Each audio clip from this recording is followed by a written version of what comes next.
ഏതോ സ്വച്ഛതയിൽ ഗായത്രീ മന്ത്രങ്ങൾ ഉരുക്കഴിക്കുന്നു.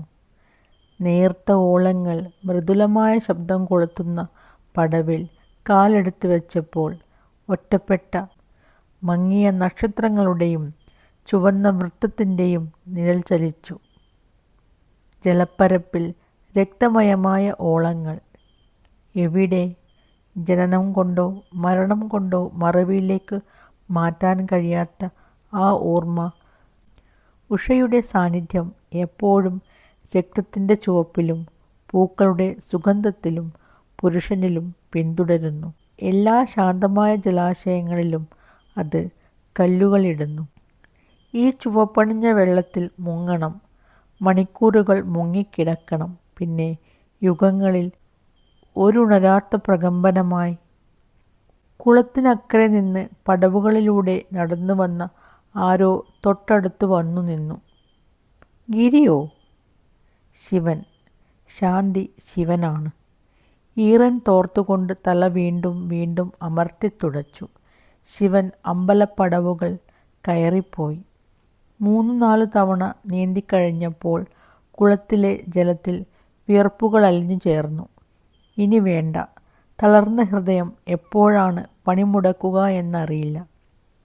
ഉഷയെപ്പോലെ തന്നെയും അമ്മ കാണേണ്ട. ഗിരിജ അമ്പലപ്പടവ് കയറി.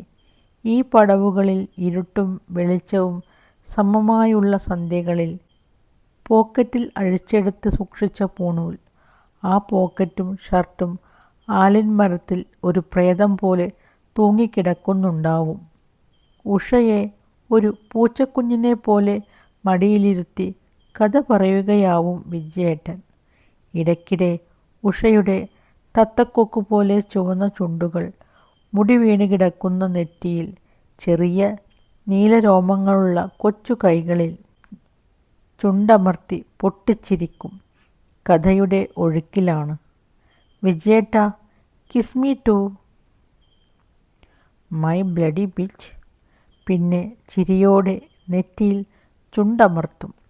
വിജയേട്ടാ, ഈ ആണുങ്ങളെ തൊട്ടാൽ മുഖത്തും ദേഹത്തുമൊക്കെ കറുത്ത കുരുക്കൾ പൊങ്ങി വരുമെന്ന് പറയാറില്ലേ? പിന്നെ വരും, വലിയ വലിയ കുരുക്കൾ. ഉമ്മ വയ്ക്കുക മോശമാണെന്ന് രമേശൻ പറഞ്ഞല്ലോ വിജയേട്ടാ. എന്തോ വിജയേട്ടൻ ചിരിച്ചില്ല, പക്ഷേ പറഞ്ഞു. അല്ല ഗിരി, അതൊരു പരമപവിത്രമായ കർമ്മമാണ്.